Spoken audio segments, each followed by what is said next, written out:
Culture can be defined as the characteristics and knowledge of a particular group of people. That can encompass language, religion, cuisine, social habits, music, and arts.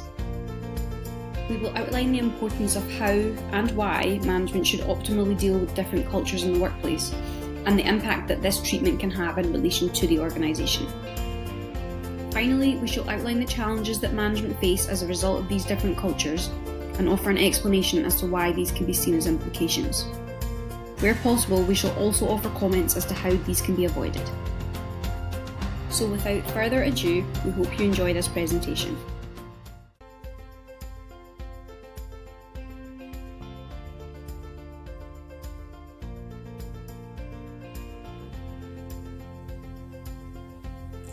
In part 1, I will be discussing the importance of management dealing with culture.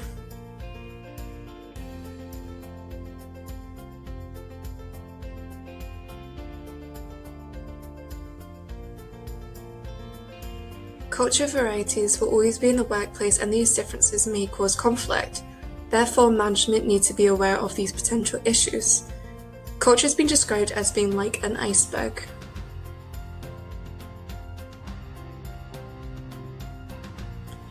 There are artifacts which are visible features of culture, including language, clothing, manner, and food. These can be easily detected through observations.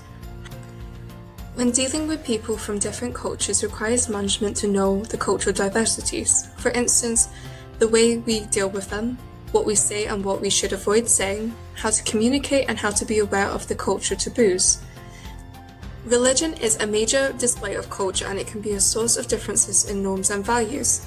Differences of religion in the past have caused some challenges, therefore it is vital that non-religious or religious managers know about all religions, for instance, to accommodate all religious sensitivities or any religious festivals.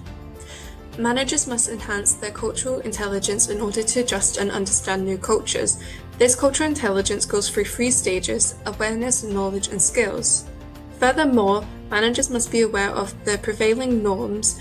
If managers fail to understand or adopt to these changing norms, it can lead to unsatisfactory results.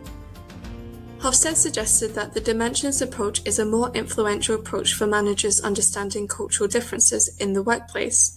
Instead of focusing on differences of countries within one cluster, he focuses on multiple dimensions of culture differences within and across clusters. He identified 4 dimensions. Power distance. This is the extent that less powerful people in a country accepts the unequal distribution of power and authority, and it has 2 forms: high power distance cultures and low power distant cultures.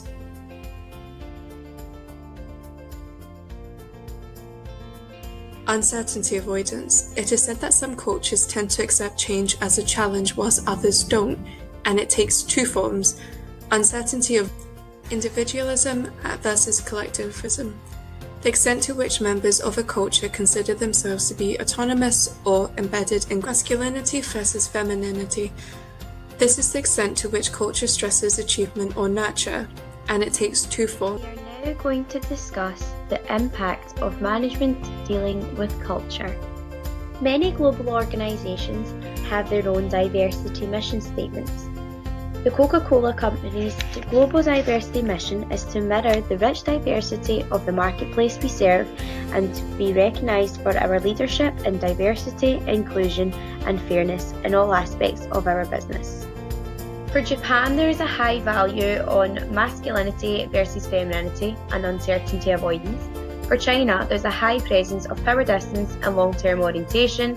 For Germany, a high value of individualism and masculinity versus femininity, and for the US, there's the highest ranking of individualism. Comparison between the results found suggests that it's crucial for organisations to embed cultural aspects into their everyday business function. Research continually reveals that cultural differences can affect decision-making, motivation, and power relationships. Why do multinational enterprises value cultural diversity?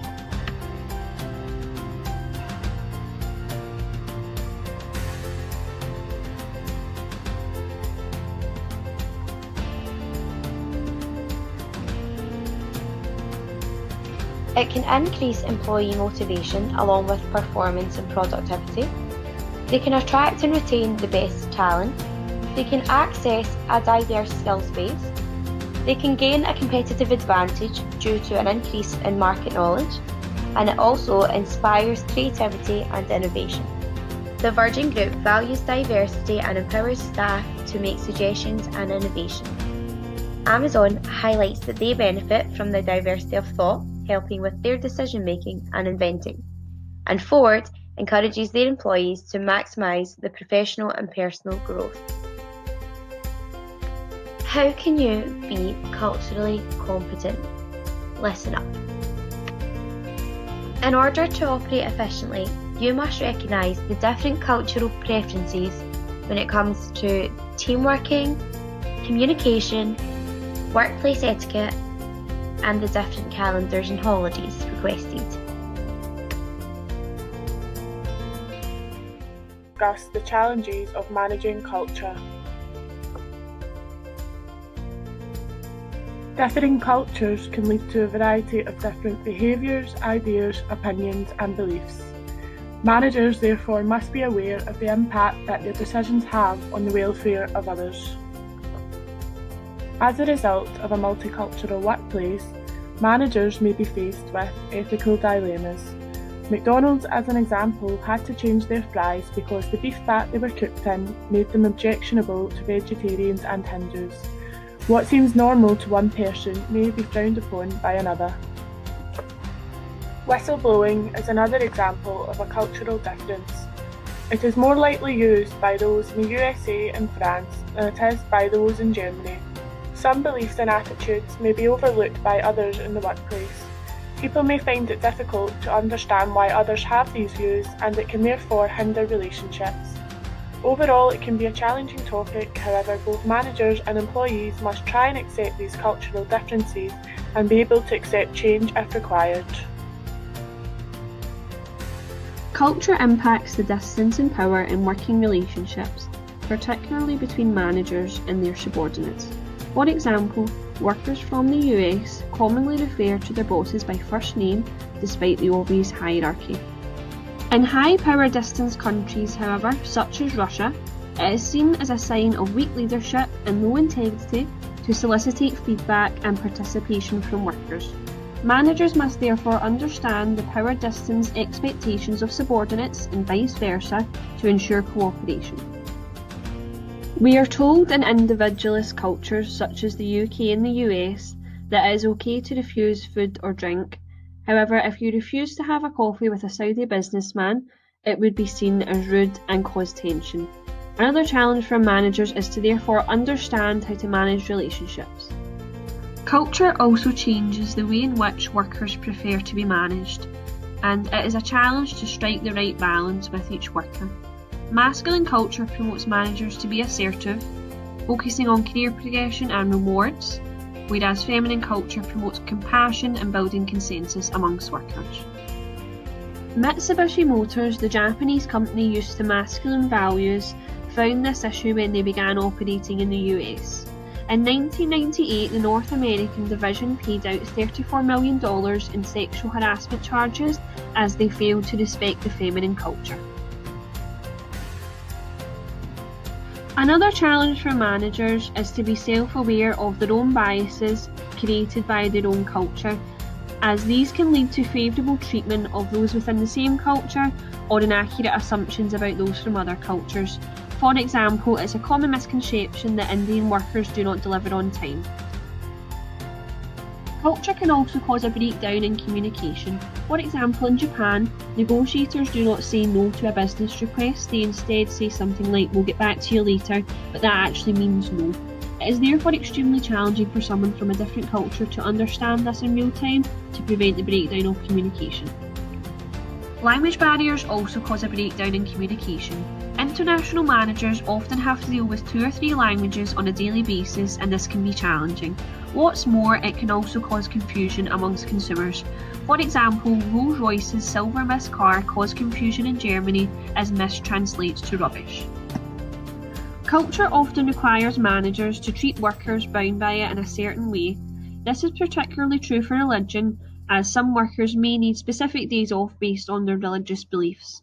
Those out with this culture may find this unfair and to be a form of favouritism, leading to isolation and bullying. The final challenge of managing culture is sharing knowledge. Sharing knowledge is vital to an organisation's success as it allows it to learn and grow. However, sharing knowledge across cultures can be complex due to the fact that culture creates barriers. Managers must facilitate the sharing of knowledge, breaking these barriers down. We chose this topic as it is becoming increasingly relevant in today's society. This is due to many factors that have allowed an increase in diversity and therefore a mix of different cultures within many different settings. The relevancy of culture is apparent in everyday life, and yet people may not be aware of how significant it truly is. I would like to illustrate this point by noting that there were cultural differences within our own group and even in our thought processes while developing our presentation. We wanted to communicate our views via a platform that would be flexible and interactive to convey our aim of making the presentation diverse enough to suit the viewers. Thank you for listening, and please do not hesitate to ask us any questions.